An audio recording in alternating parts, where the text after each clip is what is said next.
A.B. Stoddard, now associate editor with RealClearPolitics.com. This news just breaking as we went to air here. President Obama was given a list of what were described to us at the time as bad options.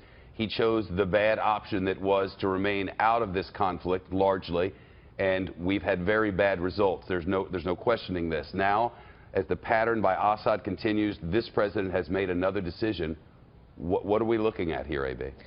Well, Shep, you point out correctly that this has been going on for a really long time. President Trump knew there were chemical attacks in the past, that, as you pointed out, this president had been butchering his own civilians to the tune of 500,000 people over 7 years, relentlessly. And so this is a very big change of mind after this attack, and although those images are gruesome, the tactics of Assad have really not changed. So the question now is not just that there is a Russian angle here. The Russian question is everything. It is the bottom line. It is the headline. It is the red line. Tillerson goes to Moscow next week to try to keep an avenue open on issues that we can work on with the Russians. They are backing this brutal dictator who's murdering his people. They don't intend to back down.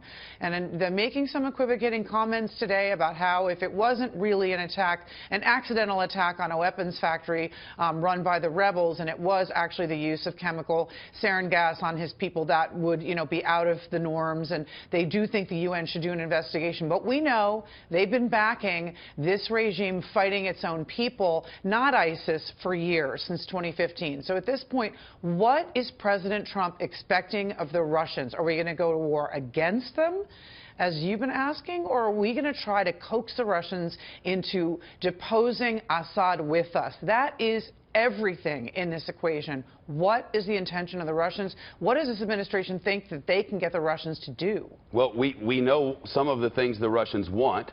We know the Russians want the United States and the rest of the West to back off on its annexation, its invasion and annexing of Crimea.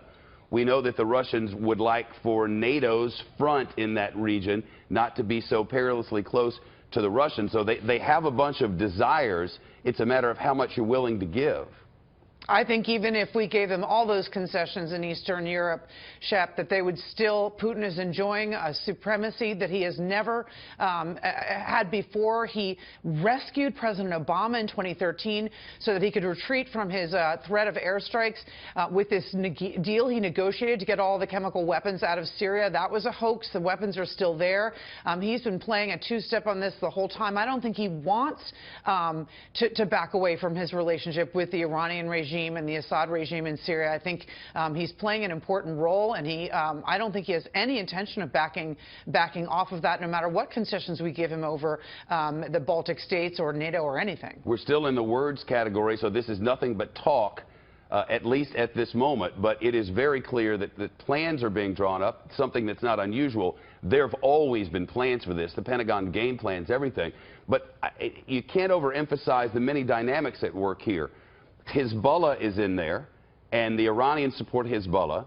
We have United States forces on the ground. However, quietly, they are there fighting against ISIS.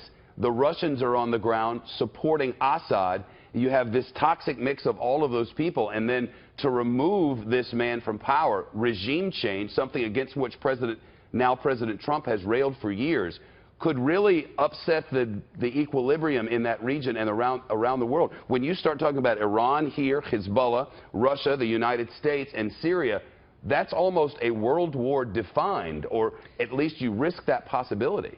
Right, that's the thing. If he wants to do some airstrikes on their weapons arsenals, that's one thing. That's a different thing. Obviously, regime change is a huge occupation of Syria and a massive ground war in which you mentioned there are so many sides and proxy fights going on. And again, are we going to do it with the Russians or not? That's the bottom question. We'll learn more about that in the weeks to come.